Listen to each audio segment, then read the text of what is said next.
class, it's a highly political question. This ruling class is incompetent. They are incapable of ruling. And if you want to do anything serious, you got to face that problem, that your ultimate bedrock problem is not even this policy or that policy, but you've got to take power out of the hands of a ruling elite of financiers. Sure, so let me stop you. I mean, I always hear the demonization of industrialists, but that sounds great. That's jobs, that's building things up, that's farms, that's mobility, that's all sorts of people to work on the machines. But, I mean, so basically what you're saying is, correct me if I'm wrong, is they've created a cosmology of post-industrial where they've romanticized wrecking societies because they are out of control like cancer. That's what they do.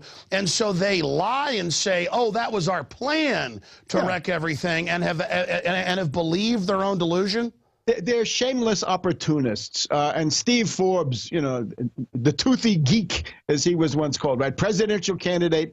He ran on a tax plan that would have essentially, you know, given a free ride to rich parasites like himself. This is also somebody who inherited the money, right? The money was made by Malcolm Forbes. So this is now a no-talent, you know, idiot's son who arrives and takes over the company and spent a lot trying to become president. Now, wait a minute. Steve Forbes in the publishing world is doing really better than most people right now. Yeah, he probably hired some people who know what to do, because he certainly doesn't. Anyway, the point is, what Steve Forbes was doing over there was the U.S. essentially succeeded in exporting this depression to Europe. There is no European debt crisis. The answer to the European debt crisis, and I think you were getting close to this before, if Deutsche Bank or Societe Generale or Barclays Bank bought Greek bonds and Greece can't pay, that's too bad for Deutsche Bank, Societe Generale, and Barclays Bank. They go bankrupt, except they can't because they're too big to fail.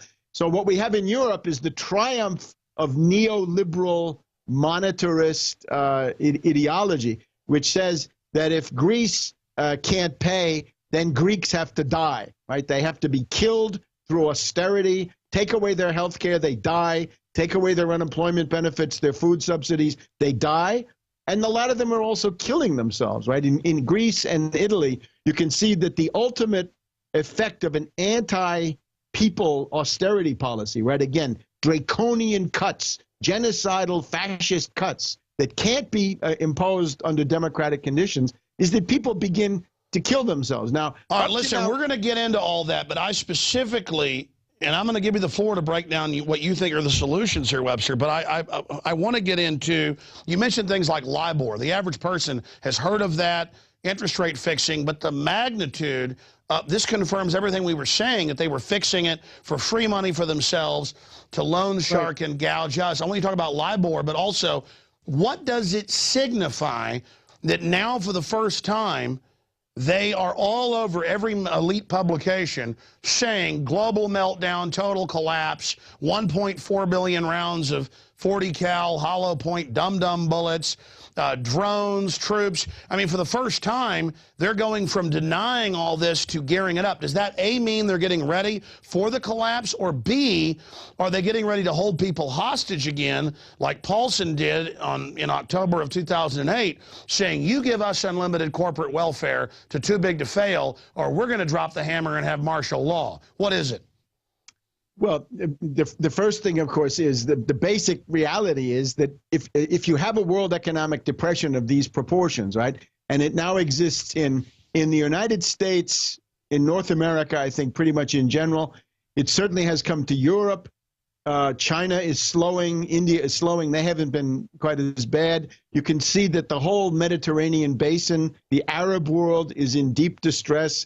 The high unemployment and high food prices are really the basis of the fraud called the Arab Spring. So, yeah, if you don't deal with the depression, civilization will collapse, right? In other words, everything that you've mentioned, those are simply predicates of the fact that if you have a depression and it goes on and on and on, civilization will collapse. The institutions upon which human society depends will be wiped out. Now, LIBOR, again, it simply means that there's a cartel, that this interest rate that was reported every morning was doctored, it was fixed, it was done for different reasons, right? Sometimes they wanted it higher than it really was, sometimes they wanted it lower.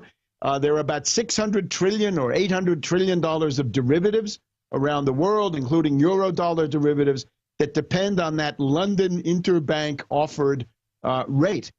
And people who invested in that have been ripped off, right? The city of Baltimore is suing for $50 billion, and there are all kinds of other lawsuits.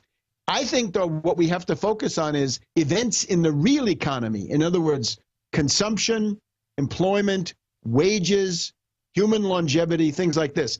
The idea that there's going to be another financial panic, yeah, of course, a financial panic could emerge at any point. I would also say that a lot of the stuff that you cite, these articles have an axe to grind. In other words, they have a bias.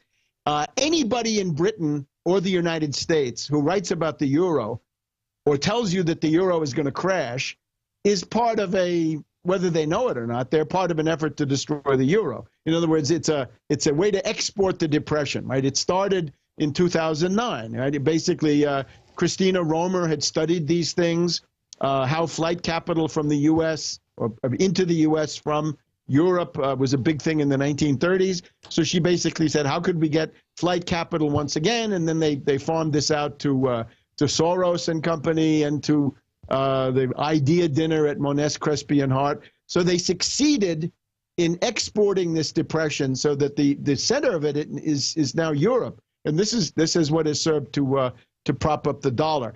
So yes, of course, there could be a cataclysmic financial panic at any moment, right? And it would take any kind of an outside event could do that.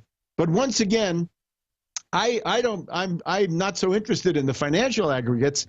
I'm interested in the fate of human beings and of the society. And here's what I'm getting at. There's a group in the United States of about 50 million people, 50 million. And this group is now in grave danger of genocide. In other words, death on a mass scale. And here's the way it looks. The 50 million, first of all, don't have jobs because there are no jobs, right? My estimate of the real unemployment in the United States is about 30 million plus. If you take the Department of Labor U6 unemployment, you get up to about 23 million or so. I think 30 million is a good round number. It's interesting. This was taken up by this guy, Dylan Radigan on MSNBC. For what reason, I don't know. But after I'd been saying 30 million for quite a while, he picked it up. No, Webster, I agree with you. I want to go over some of those real numbers. But just to be clear, when I read 5 or 6 headlines here, that was not an attempt to say the euro was going under. I was giving you a smattering at the start of the interview. Yeah, of course. Of the fact that they're admitting the crisis is deepening. Let me just go over some of those again since you mentioned it. Chicago Tribune running Reuters.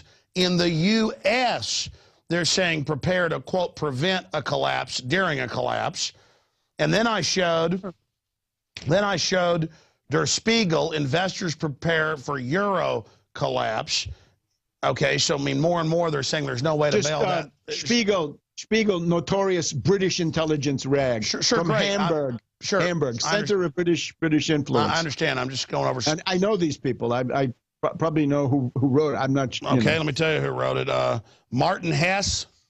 Martin Hess. No, I didn't. Okay, continuing. But it was a smattering of headlines. There wasn't some code in it. I just grabbed these off my desk. I covered it on the radio. Here's another one. Chinese companies pull out of U.S. stock market. I see that as big. They're not buying as many as our treasuries. But this could also reflect the weakness of China. In other words, they may be leaving because they got plenty to do at home. I'm hearing a lot of that from people that are smart like you. Okay, here's another one. Treasury, losses on bailouts. I'm just trying to, Rome shops in trouble. I mean, my point is they've been papering over things, saying everything worldwide is wonderful. The recession ended almost 4 years ago. You and others said that's balderdash. It's been admitted, balderdash. They're fixing unemployment numbers. They're fixing numbers on inflation. That's all admitted. My question was, hey, they're admitting things are getting really bad. Why are they doing that? I know they've got axes to grind. I was asking you why. There's a constant process of admitting, right, that there's a depression. Let's take that one, right? The most obvious is there a depression? Yes. Paul Krugman, Nobel Prize winner on the faculty at Princeton, has a book, Let's End This Depression. Quite a few other people have said depression. Newt Gingrich said the Obama depression back in the springtime in the Republican debate. So yeah, there's a depression, and then within the depression, and that has never changed. You never got out of the depression. There's no recovery. It's not a recession. It's a depression. There hasn't been a recovery, but there are attempts to create bubbles within the depression, and that it's what we're talking about now is, will there be another collapse of a new derivatives bubble? And that's why we've got you here. Okay, because right. I want to get into this with you right now here. This is complex issues.